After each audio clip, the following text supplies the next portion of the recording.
Hello, hello. Welcome to this episode of the Rogers Radio Podcast. I am your host, Alyssa Rogers, and this week is a very cool week because I am sitting across the table from Mr. Wayne Talley.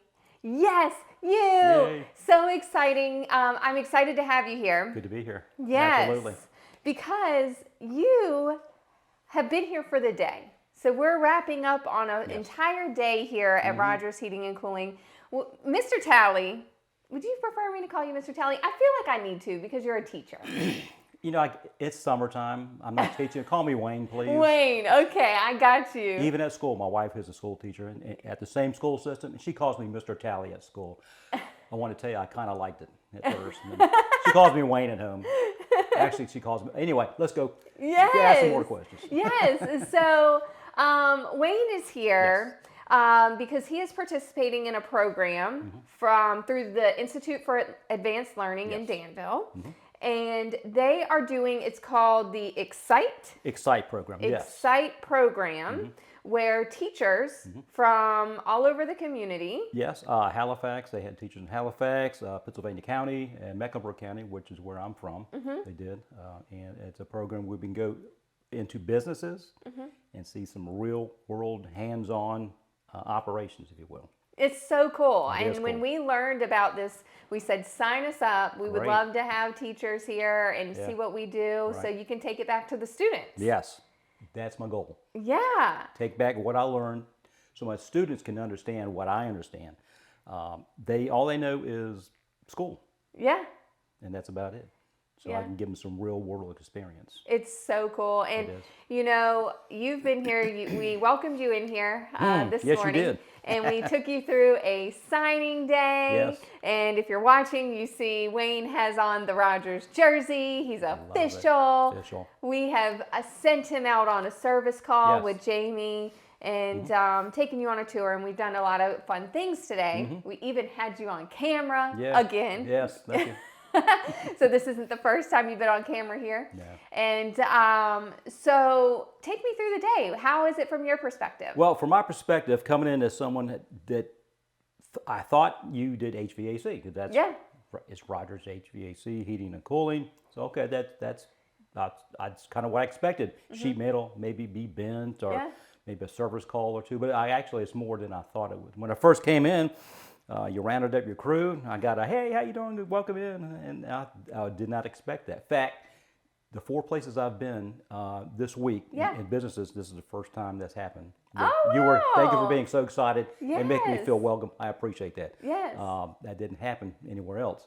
Not to put those places down, but it just happened here. Yeah. So I got my welcome. How you doing? I thought I was walking in, maybe they're going to get me to do something that maybe like push a broom or wash a window or something, but it wasn't like that at all. No. It was genuine, and I appreciate that. And that's the word I think I'll probably use the rest of the podcast. It was genuine. Yeah. Even the workers that I met today were seeing genuine and happy to be here. In fact, I just went down to a fast food place and met two of your guys. Okay. And they said, hey, they saw my shirt and I said, who are you? I said, I'm the new guy. I said, oh, okay. I think his name was, I'm going to say Scott. He told me his name, but anyway. Yeah. 2 guys, they were going to Clarksville to a job. And nice guys. And got to chatting for a few minutes while we were eating anyway. Awesome. They had to go. They couldn't sit down and eat like I had the opportunity to. So they were eating and driving at the same time apparently because they got jobs to do. Yes. They got to get down the road. Yes. I'm sure you would have let them sit down and eat. Of course. I know you would have. Of course. But I think they looked like they were dedicated to me and wanting to do their job. So I went and you let me tour their facility, and Joey took me around to the warehouse, and I watched the man behind the camera do his thing. Go Kenny! Yeah, with Jamie and JP. And it seems like they did a pretty good job with their work. Yeah. And so that will be on your Facebook page later on.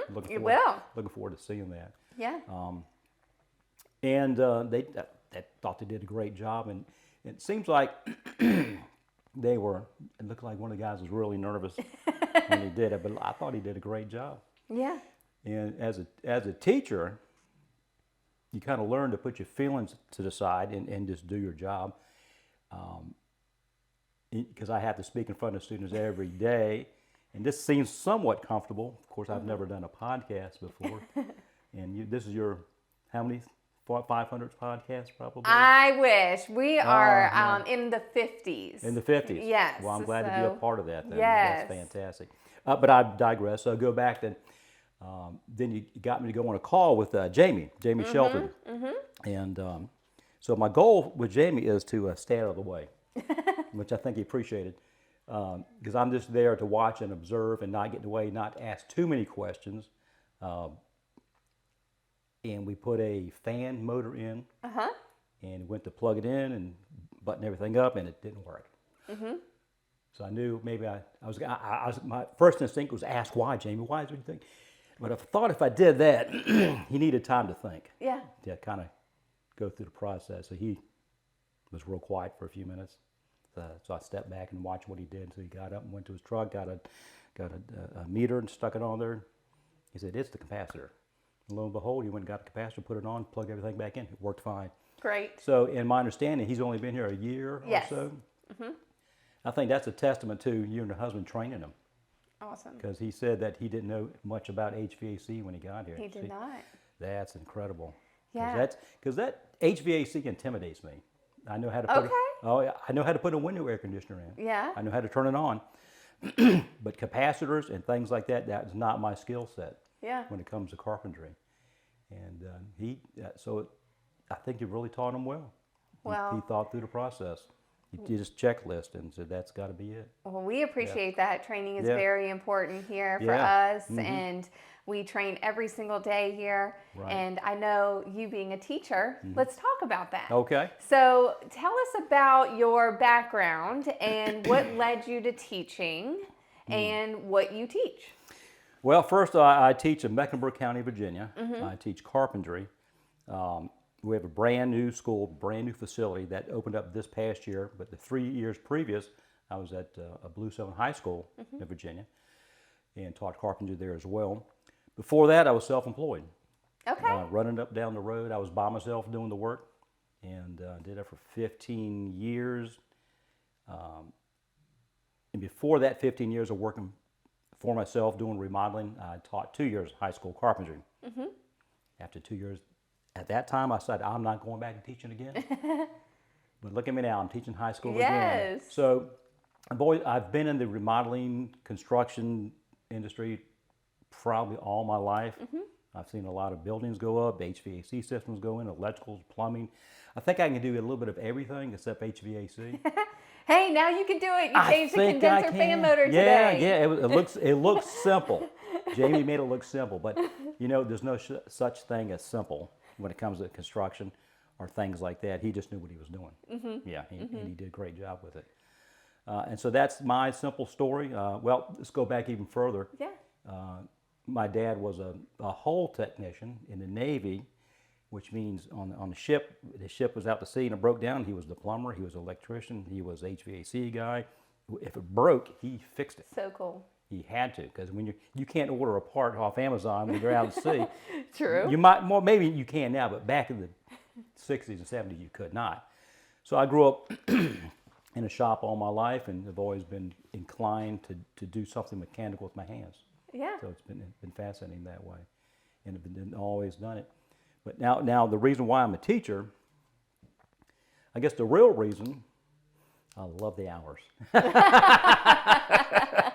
I think the hours are wonderful. Yeah. But not only that, it goes deeper than that.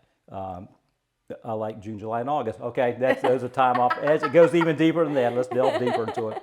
So growing up, my dad took me under his wing and taught me how to use a hammer, how to braise a pipe together, how to sweat a pipe, how to cut things properly, how to do things the right way. And that's what I said, this is cool, Dad. And as I got older, I tried to teach my sons, my two grown sons, that. And they learned that. Now my one son is trying to teach his children that. And so when the opportunity to teach came up, I thought, well, this is my opportunity. Since I can't teach my sons much anymore, they're out on their own now. And I can teach my grandchildren something, but now I can do this every day. Teach a young man or young woman how to read a tape measure, the basics. And that's what carpentry is all about at this point in their life. It's the basics, how to run a saw properly, teach them OSHA 10 so they can be safe on the job. So they can read a tape measure. Yes. That's I think the biggest problem I've seen. And during the pandemic, I couldn't teach them how to run a saw, or somewhat I could teach them how to read a tape measure, but it's all through Zoom and calls like that. And now that we're back full time teaching, I'm starting to reiterate the fact that yes, you need to be safe in the shop. You need to read a tape measure probably, because when you get out here on a job like this, you want to do those things and do them safely. Yep. If I can teach them before they get out on the job site, at least they have a fighting chance when they get to you. We appreciate that. Yeah, and that's kind of what I'm trying to do. Teach the younger generation some value lessons, not only how to read a tape measure, but how to talk to a customer, how to have a rapport with an employer. Right. That way, they're a valuable member of society and a valuable member of the job they're working at. Well, we appreciate that, and it takes teachers like you to make people great, and it sounds like you're doing that. And you know, I hope so. You've always been a teacher, and in your own way, and now you continue to be, and you're also a lifelong learner because you had to apply to be part of this program. I did. That's going on, and you've had you've visited many organizations. I did. Yes, this is the last one this week. I visited Hitachi, South Boston, Morgan Lumber in Red Oak. Let's see, what else I done. Maybe your competitor. That's okay. Should I say it softly? Awesome. Comfort Systems. You can say it. But everyone so far had a different philosophy. Right. I noticed the culture in all these companies was family, which I think is a great trend. I worked for bosses before. Yep. Bosses tell you, go do this, go do that, go do this, go do something else. But I think from what I've noticed, there's some bosses that I've met at the few companies that I've been to this week, but I think you guys are not bosses, but maybe leaders. Oh, thank you. Which I think is a better way to look at it. Thank you. Because when I started teaching school 4 years ago, I was a boss. Right. Go do this and go do that. And it worked, sort of, kind of. No one likes to be told what to do. Right, right. Talk to my wife about that. I mean, when she tells me what to do, you know what I mean.